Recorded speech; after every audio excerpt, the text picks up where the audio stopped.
7h38, notre invitée ce matin est une intellectuelle engagée, la psychanalyste et philosophe française Cynthia Fleury. Bonjour madame. Bonjour. Merci d'être avec nous jusqu'à 8h dans notre studio parisien. Cynthia Fleury, on va dire que vous êtes auteur de nombreux ouvrages sur la démocratie notamment. Vous avez aussi beaucoup d'autres casquettes comme votre chaire de philosophie à l'Hôtel-Dieu à Paris. Vous réfléchissez sur le monde hospitalier. Vous avez aussi beaucoup réfléchi évidemment au fonctionnement de la société. Vous voulez changer la politique, changer l'Europe. Beaucoup de sujets qu'on va pouvoir aborder avec vous, y compris à travers la presse suisse. Commençons peut-être, si vous êtes d'accord, par l'actualité la plus récente, la plus brûlante. Elle est française. C'était hier soir le premier débat TV de la primaire de gauche. Vous l'avez regardé ce débat, Cynthia Fleury ? Oui, je l'ai regardé, oui, bien évidemment, oui. Et qu'en avez-vous pensé ? Les primaires, déjà, peut-être sur le mode de fonctionnement, les primaires, il y a eu ça aussi pour la droite. C'est une bonne chose, c'est un supplément de démocratie ?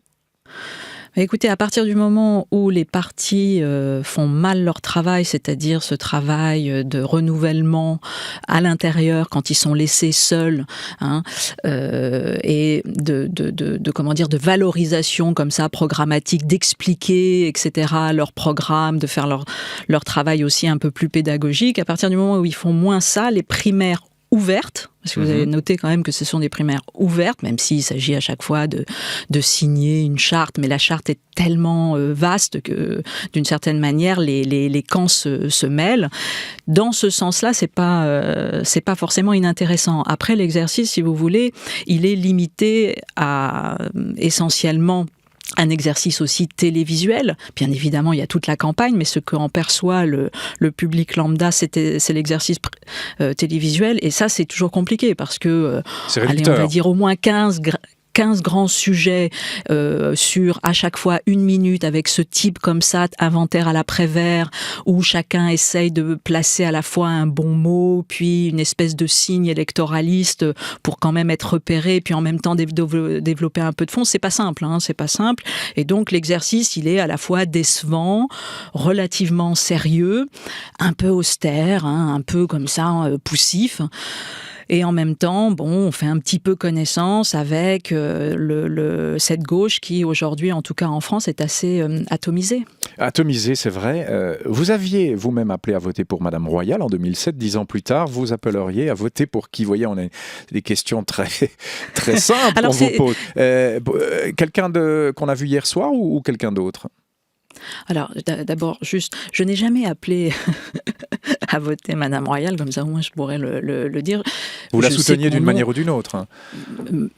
Alors, mon nom, je sais, a été, rajouté. Parfois, ça arrive, indépendamment des... Voilà. Mais en tout cas, on va dire, il y a prescription. Et de toute façon, la candidate qu'elle représentait à l'époque était, pour moi, plus intéressante. Mais de fait, je ne l'avais pas fait officiellement. Et j'essaye, dans la mesure du possible, précisément de ne pas officiellement prendre position. D'abord parce que je suis un enseignant-chercheur en philosophie politique. C'est pas le travail des philosophes de se positionner et d'appeler à voter pour quelqu'un. Ça, je vous pose une question intéressante par rapport aux intellectuels en France. Pas nécessairement. C'est-à-dire, c'est toujours compliqué parce qu'un intellectuel, oui, il est appelé plutôt à se positionner. Et encore une fois, qu'est-ce que se positionner ? Ça peut être un engagement citoyen plus vaste qui appelle au vote, qui rappelle les grandes règles démocratiques, mais qui ne se substitue pas, si vous voulez, à la vie des autres, mais qui essaye au minimum de déployer, de cartographier un petit peu les différents avis et d'aider à la décision, mais de pas confisquer entre guillemets cette décision. Enfin, confisquer est un terme un peu rapide, mais donc l'idée c'est pas d'exposer un avis, c'est plutôt d'expliquer une situation, je pense. Et puis par ailleurs, quand vous êtes enseignant-chercheur en philosophie politique, vous avez comme un devoir d'essayer d'expliquer la controverse, c'est-à-dire de déplier toutes les propositions. Et donc c'est pas tout à fait, ça peut être parfois antinomique avec un engagement plus précis, plus nominatif. Alors Cynthia Fleury, sans vous faire vous positionner clairement, expliquez-nous quel serait, j'essaie d'y aller par un autre chemin, quel serait le meilleur candidat au mois de mai pour la gauche, a priori, que vous soutenez, ou disons centre-gauche, je risque la question, Un Macron, par exemple, vous séduit dans son fonctionnement et dans son parcours politique ? Cynthia Fleury, que je ne vois plus à l'image et que je n'entends plus. Signe d'une rupture. Est-ce que vous m'entendez, Cynthia Fleury ? Moi, je vous entends très très bien. Je ne vous voyais plus à la caméra, voilà, c'était ça. Vous voyez, quand on ne voit plus l'image, on a l'impression qu'on n'a plus le son. C'est la radio d'aujourd'hui. Oui, je posais la question d'un Emmanuel Macron, par exemple, sur lequel les médias français et suisses aussi un peu se ruent depuis quelques mois. Est-ce que vous pensez que son parcours politique est intéressant ? Non, mais ce qui est intéressant aujourd'hui en France, c'est déjà le non bis repetita que tout le monde craignait avec les grands classiques, c'est-à-dire Sarkozy, c'est-à-dire Hollande, c'est-à-dire Juppé, et déjà d'avoir évité cette scénographie absolument morose est déjà un bon point. Le deuxième point, c'est effectivement d'avoir d'autres types de profils. Donc le profil Macron, effectivement, est tout à fait intéressant. Mais vous avez aussi quantité d'autres candidats qui, bien évidemment, n'ont pas la ferveur comme ça des médias, mais qui sont intéressants, notamment issus de la société civile, notamment issus d'une tentative comme ça, même si c'est très dur pour la France de faire émerger un petit peu un côté plus pirate, entre guillemets. Donc voilà, donc ce qui est intéressant dans cette prochaine présidentielle, c'est que tout de même, elle n'est pas...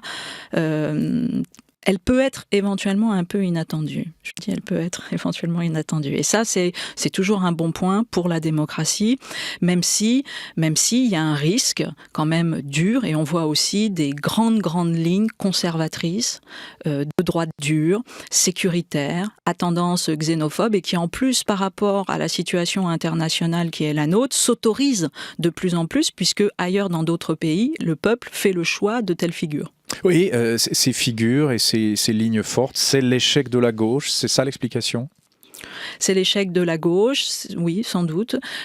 C'est aussi la vérité de la déstabilisation mondiale, comme elle est ressentie. C'est-à-dire la gauche, effectivement, a trop laissé faire une dérégulation économique, en pensant sans doute que la démocratie de marché type néolibéral était d'une certaine manière la plus à même de défendre l'état de droit.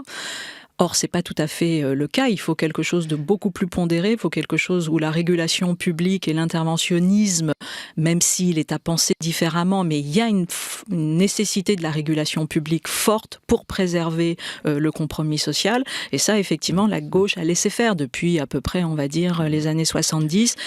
Et on est allé de plus en plus vers ces phénomènes de dérégulation. Si aujourd'hui, vous reprenez simplement le débat hier sur la primaire. Un des grands sujets, c'était quoi ? C'était le non-consentement, entre guillemets, à l'impôt des grandes sociétés multinationales qui utilisent à chaque fois les réglementations des états de droit et des fiscalités concurrentielles pour précisément s'exonérer, sous couvert de ne pas s'exonérer, mais en tout cas s'exonérer de l'impôt, et avec le fait que des particuliers vont payer entre 30 et 50% d'impôts versus des sociétés qui sont autour de 8% des multinationales. Donc à partir de ce moment-là, si vous voulez, vous avez de fait un compromis social qui vole en éclats.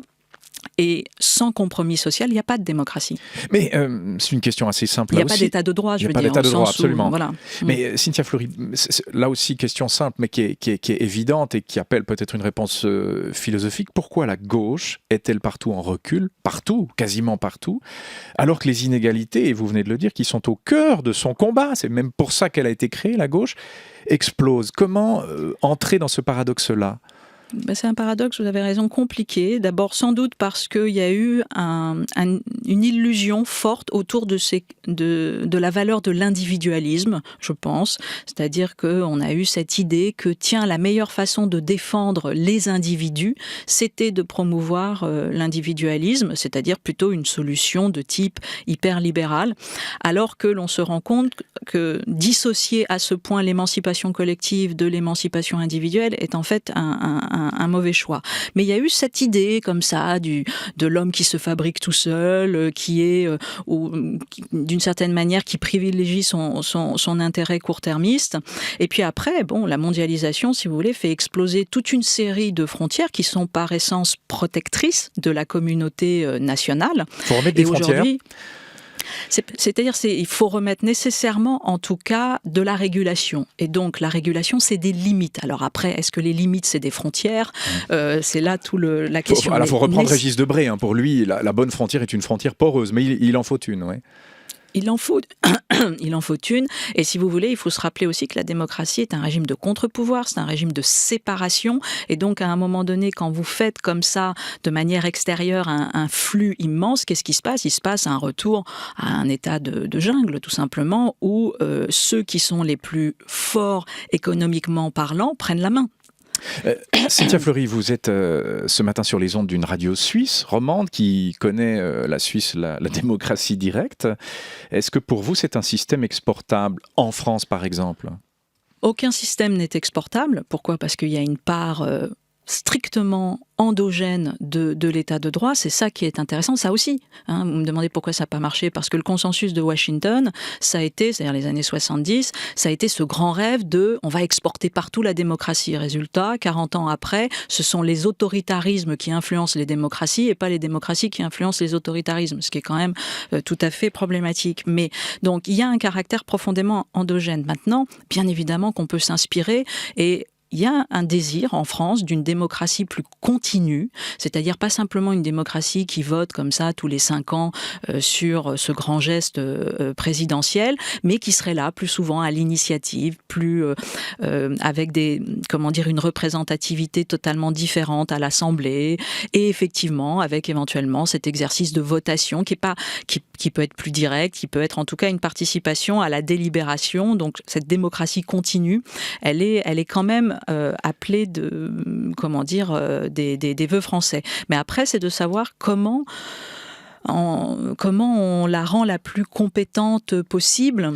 Et quel pouvoir on lui donne surtout, oui, parce que cette démocratie continue, qu'on pourrait aussi appeler société civile, en quelque sorte, d'ailleurs vous en êtes membre de la Fondation Nicolas Hulot, elle doit se substituer à terme au système politique traditionnel, ou elle doit fonctionner en parallèle? Et si elle fonctionne en parallèle, comment doit-elle opérer, avec quelles compétences ? Non, elle doit, je pense, non pas se substituer, ni totalement fonctionner en parallèle, parce qu'il faut quand même que les routes se croisent. Et donc, effectivement, l'invention, si vous voulez, de ce geste de représentation et de participation combinée, ces nouvelles formes de combinaison de gouvernance, c'est l'enjeu c'est notre enjeu, si vous voulez, actuel, de voir comment on peut le faire. Alors, on a un outil aujourd'hui, qui est la société numérique, qui permet tout de même d'incarner et de décentraliser davantage, et puis d'avoir plus de réactivité, de permettre par exemple tout un travail plus collectif.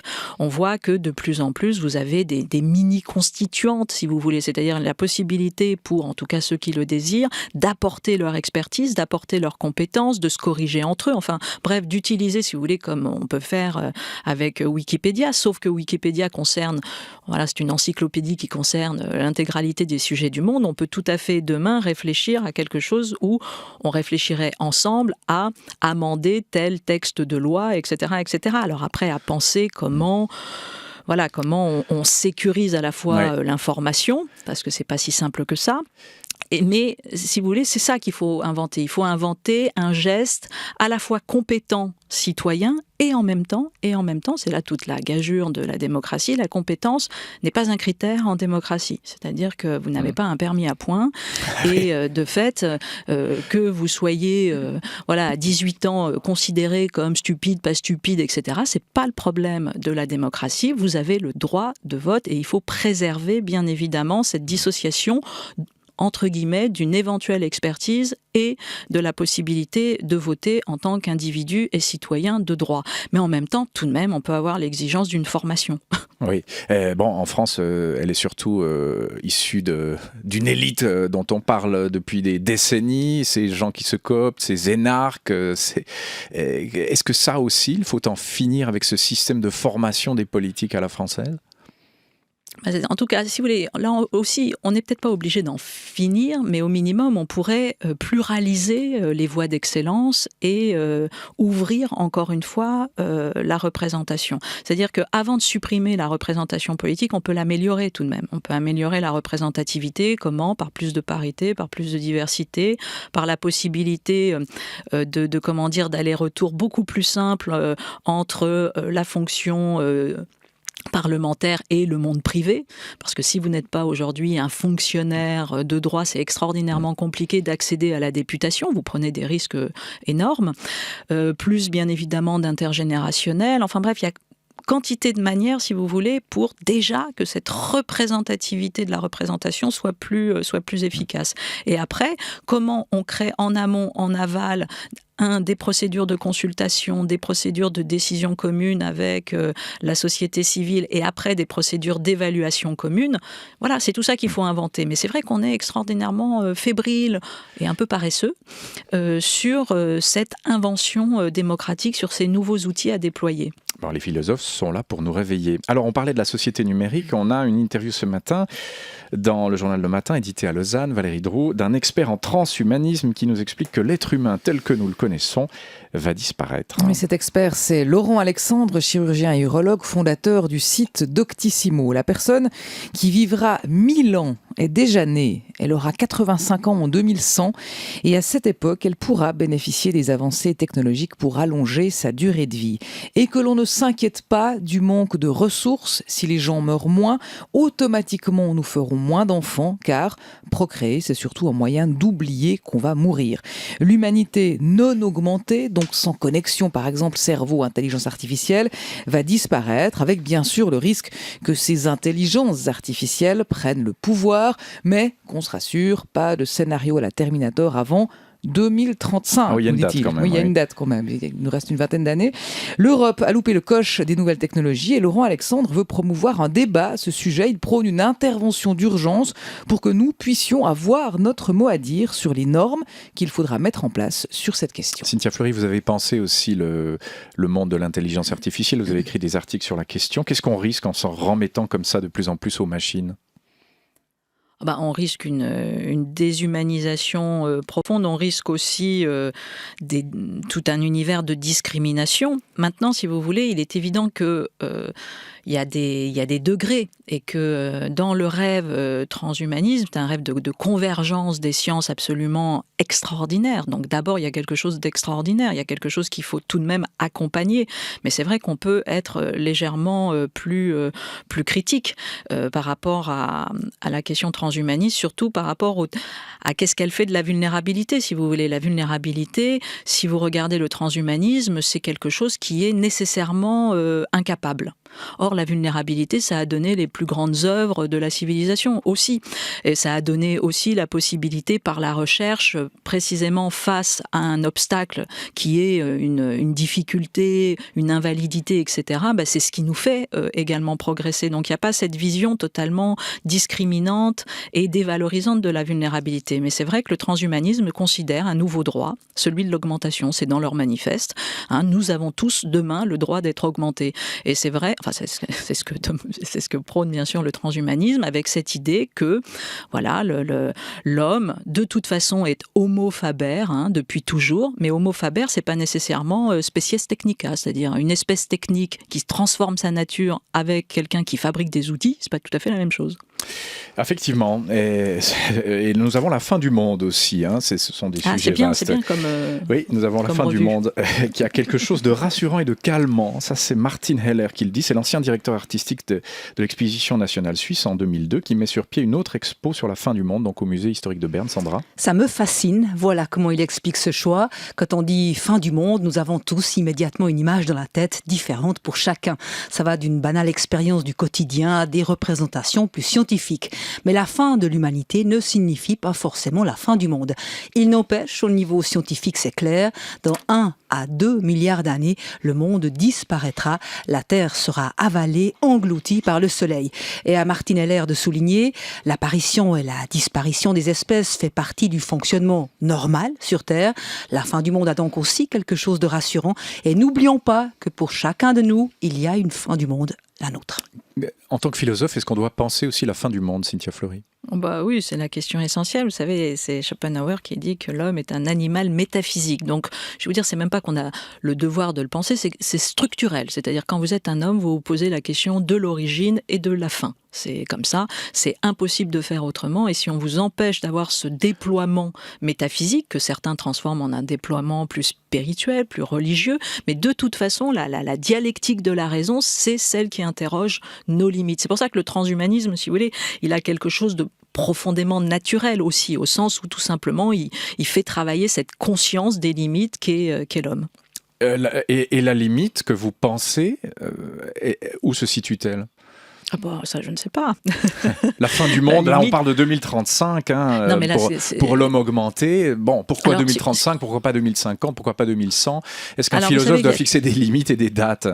Non, mais alors sur le côté transhumaniste, vous savez, ils ont un calendrier, ce qui est bien d'ailleurs, parce qu'on va pouvoir vérifier assez tôt. Oui. Ils ont un calendrier en 3 étapes. Une première étape qui est une étape plutôt, effectivement, d'avoir un seuil comme ça au niveau de l'allongement de la vie. Une deuxième étape qui est plutôt on commence à s'hybrider et avoir un homme augmenté, mais comme ça, qui vient aussi transformer la lignée germinale avec, bien évidemment, tout ce qui concerne la thérapie génique, etc. Puis un troisième temps où là, c'est autre chose. Là, on ne sait pas tout à fait dans quoi on met les pieds. Donc, mais non, si vous voulez, la fin du monde, ce qui est fantastique, c'est que les arts, en interrogeant cette question, viennent généralement révolutionner comme ça notre manière éthique de voir le monde. Et c'est vrai qu'on est dans un moment un peu particulier là depuis quelques années où on a un imaginaire pour le pire très très très présent, c'est-à-dire on a une esthétique pessimiste, on a une esthétique apocalyptique. Pourquoi? Parce que c'est assez hollywoodien en fait. Oui, c'est assez hollywoodien. Il faudrait un catastrophisme éclairé, comme le disait Jean-Pierre Dupuis. Oui, dont nous avons tous lu l'ouvrage qui nous avait marqué à l'époque. On doit se quitter malheureusement, on continuerait bien encore un bon moment. Merci beaucoup Cynthia Fleury, vous êtes psychanalyste et philosophe. Merci d'avoir été notre invitée.